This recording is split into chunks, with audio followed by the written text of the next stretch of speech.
இப்போ ஒரு உதாரணம் சொல்கிறேன்.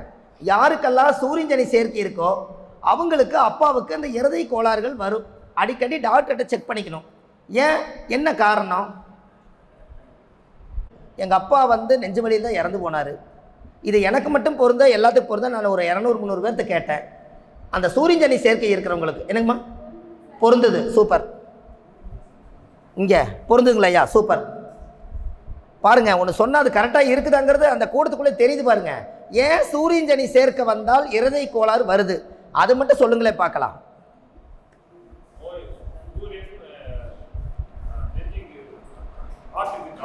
ஆமாங்க ஐயா.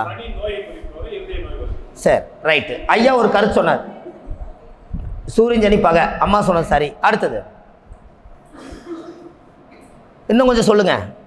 உங்களுக்கு நல்ல அருமையான விஷயத்த சொல்கிறேன். எல்லாத்துடைய உடம்புக்கு தேவைப்பட்டது முக்கியமான ரகசியம், எல்லாரும் தெரிஞ்சுக்க வேண்டிய ரகசியம். இன்னும் 2 பேர் சொல்லுங்க, அப்புறம் சொல்கிறேன். இன்னும் 2 பேர் சொல்லுங்களேன்.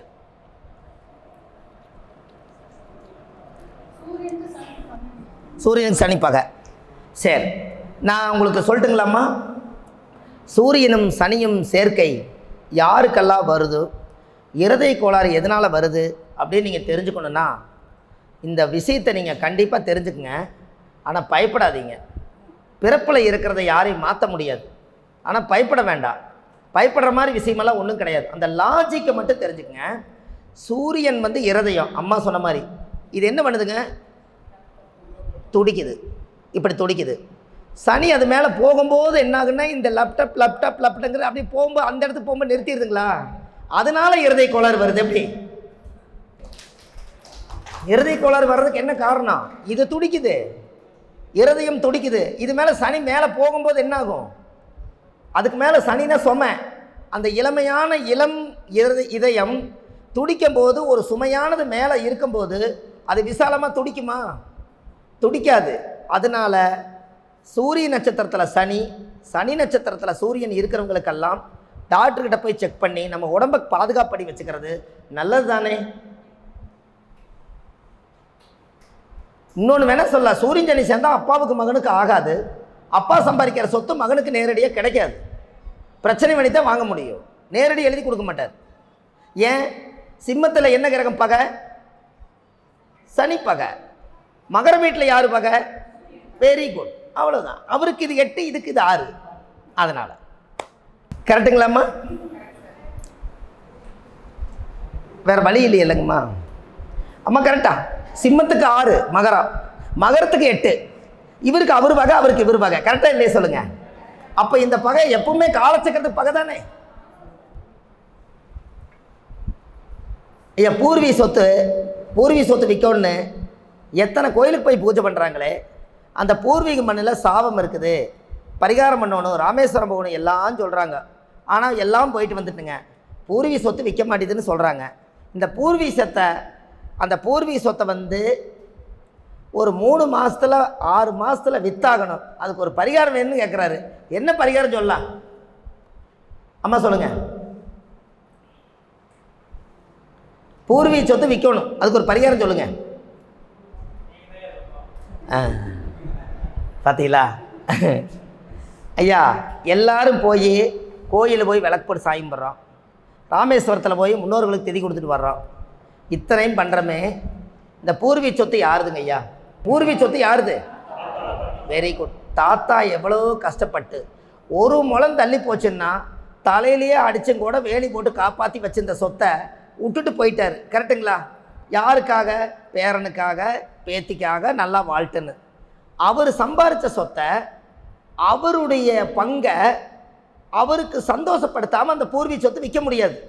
அப்போ அதுக்கு என்ன பண்ணலாம் அப்படின்னா, தாத்தா பாட்டியுடைய படம் இருக்குது இல்லைங்களா, அந்த படத்துக்கு சுத்தமாக கழுவி ஒரு பொட்டு சந்தனம் வச்சு, எங்கே பூர்வீக சொத்து இருக்குதோ அங்கே போய் வச்சு 2 ரோஜாப்பூ மாலை வாங்கி போட்டு 2 விளக்கேற்றி தேங்காவல் உடைச்சி வச்சு இந்த மண்ணை நீங்களே விற்று கொடுங்கன்னு சொல்லி 3 நாளைக்கு விளக்கேற்றினா பூர்வீக வித்துருமா?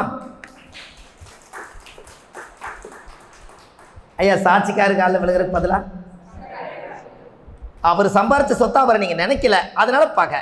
நினச்சா இன்னொரு விஷயம், என்னால் காட்டுக்குள்ளேயே போக முடியலைங்க, காட்டுக்குள்ளே பகையாக இருக்குதுன்னா அந்த மண்ணை மட்டும் எடுத்துகிட்டு வந்து உங்கள் வீட்டில் போட்டாவில் வச்சு மண்ணை இதை விற்று கொடுங்கன்னு அங்கே வச்சு விளக்கு போடுங்க. ஏன்னா காட்டுக்குள்ளே சில பேர் போக மாட்டாங்களங்க பங்காளி சண்டையினால். ஆடு மாடெல்லாம் மேயும், கோடிக்கணக்கில் சொத்து இருக்கும், ஆனால் அனுபவிக்க முடியாதுல்ல. அப்போ பூர்வீக சொத்து நம்ம விற்கணும்னா தாத்தா பாட்டியுடைய படத்தை வச்சு பூஜை பண்ணி, இந்த மண்ணுக்கு சொந்தக்காரே நீங்கள் தான், உடம்பு அழிஞ்சு போனாலும் ஆத்மா அழிவதில்லை, எங்கேயோ இருக்குது, நீங்கள் அவரை கும்பிட்டீங்கன்னா அந்த மண்ணுக்கு வந்துடுவாரா? அப்போ அந்த மண்ணு வித்துருமல்ல. இது செய்யுங்க ஐயா.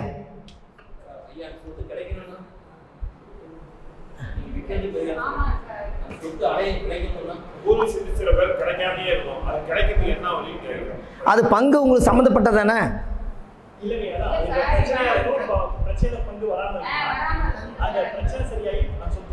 ஐயா பிரச்சனையே அந்த மண்ணு தான். எல்லாருமே போய் அந்த மண்ணில் கும்பிட்டா தானே பிரச்சனையே தீரும். மூலாதாரமே மண்ணு தானே. மண்ணு பிரச்சனை முடிஞ்சா பொண்ணு பிரச்சனை முடிஞ்சது. அந்த காலத்தில் மண்ணுக்கும் பொண்ணுக்கும் தான் சண்டை. அப்போ மண்ணில் வந்து நீங்கள் இப்போ அந்த தாத்தா பாட்டி மறந்ததுனால அவருக்கு திதி கொடுக்குறக்கு யாரும் போகாதனால சொத்து உனக்கு கொடுக்க மாட்டேன்னு சொல்லி அந்த ஆத்மா என்ன பண்ணுதுங்க, எல்லாத்தையும் சண்டை மூட்டி விட்டுறது. என்ன ஒன்று கொண்டு அது விற்கிறதுன்னு இல்லை, அந்த மண்ணை புனிதப்படுத்தணும். செம்மண்ணு எம்மண்ணுக்கும் தோஷம் இல்லை. நெத்திலையும் கூட 90 எடுத்து வைக்க தாத்தா உன்ற திருநூறுன்னு நல்லது நடக்குமல்ல. மண்ணை தொட்டு கும்பிட்டுட்டு பொட்டொன்னு வச்சுக்கம்மா சாமண்டி படத்தில் பாடினாரா இல்லையா? என்னைக்காவது உதச்சிட்டே போகிறோமே செருப்பு போட்டு பூமியை, என்னைக்காவது தொட்டு கும்பிட்டு இருக்கிறோமா?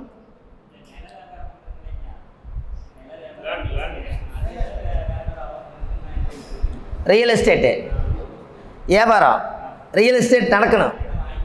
நாங்கள் அடிக்கடி சொல்லுவோம், கண்டங்கத்திரிக்காயை 4 மூலையில் கட் பண்ணி போடுங்க, சீரக தண்ணி தெளித்து விடுங்க, நாட்டு தக்காளியை புழிஞ்சு விடுங்க, முன்ன கத்திரியை 4 பக்கம் புதைச்சி வைங்க, இடம் வித்துரும்.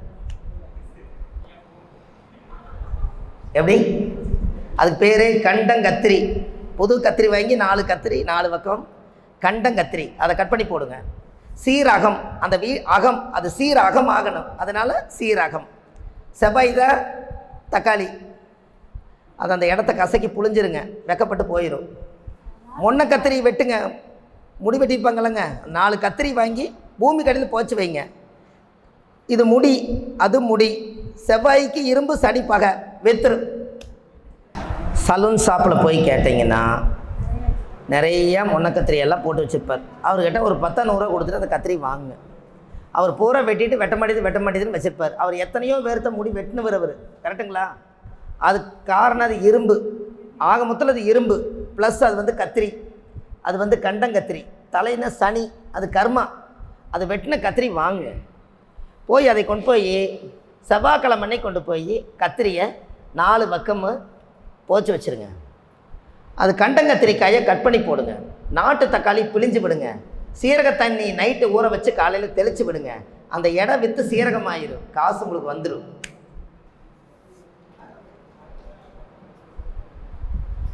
ஐயா பரிகாரம் பார்த்தீங்களா எப்படியெல்லாம் போகுதுன்னு? அந்த காலத்துல எல்லாம் பார்த்தீங்கன்னா இந்த இடம் விற்கிறக்கெல்லாம் இந்த விருந்தாளிகள்லாம் சாப்பிட்டுட்டு அந்த இலையை கொண்டு போய் விற்கிற இடத்துல போட்டுருவாங்க. நீங்கள் பார்த்துருக்கீங்களான்னு தெரியாது. எச்சி இலையை கொண்டு போய் பூமியில் போட்டுருவாங்க, இல்லாட்டி போச்சு வச்சுருவாங்க தெரியாமல். அது என்ன பண்ணிருக்குன்னா, நான் உனக்கு எச்சியா, இனிமேலும் கூட நான் தங்க மாட்டேன்னு சொல்லி அந்த இடம் விற்றுரும். அந்த பூமாதேவிக்கு அவ்வளோ பவர் இருக்குதுங்க.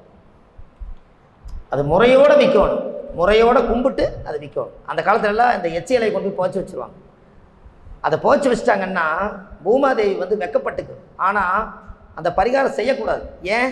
நம்மளுக்கு எப்பவுமே பூமி அமையாது, புரிஞ்சுதுங்களா? பூமாதேவி நம்மளை தொட்டு கும்பிடுறது, அதில் கொண்டு போய் நம்ம எச்சி இலை போடக்கூடாது. ஆனால் போட்டு வித்துரும் உடனே. ஆனால் அவருக்கு எப்பவும் பூமி அமையாது. அதனால தான் அந்த பரிகாரத்தை நம்ம சொல்கிறதில்ல. நீங்களும் சொல்லாதீங்க, சொல்லி போட்டு சொல்லாதீங்கன்னு நான் சொல்ல, நீங்கள் தெரிஞ்சுக்கணுங்கிறதுக்காக சொன்னேன். அப்போது அந்த காலத்தில் எல்லாத்தையுமே கண்டுபிடிச்சிருக்காங்களாங்கம்மா? ஆதி காலத்தில் கண்டுபிடிச்சிருக்காங்களா இல்லைங்களா? இது எல்லாம் நம்ம எப்படியெல்லாம் தேடி யோசிச்சு பார்த்துருப்போம். என்னங்கய்யா, தேடி எடுத்துருக்கோமே இல்லையா? அப்போ இதெல்லாம் உங்களுக்கு ஒரு சரியான ஒரு பரிகாரம். அதை நீங்கள் கரெக்டாக கொண்டு போகலாம். இடம் விற்கிறதுக்கு, இடம் வாங்குறதுக்கு, இந்த வீடு கட்டுறதுக்கு, பாலக்கால் போடுறதுக்கு, இதெல்லாம் நம்ம இந்த பரிகாரங்கள்லாம் ஏன்னா இதெல்லாம் அடிப்படையாக நீங்கள் தெரிஞ்சுக்கங்கிறதுக்காக நான் சொன்னேன். பணம் வீட்டில் பணம் நிறைய உங்களுக்கு காசு வேணுங்க மாமா. உங்களுக்கு காசு சம்பாதிக்கிற காசாவது நினச்சி நிற்கணுங்களான்னு. என்னங்கய்யா, மெயின் அதுதானே. வேறு ஐயா கை தூக்குறாங்க. பணம் வீட்டில் தங்கணும், அதுக்கு ஒரு பரிகாரம். பணம் வந்துக்கிட்டே இருக்கணும்.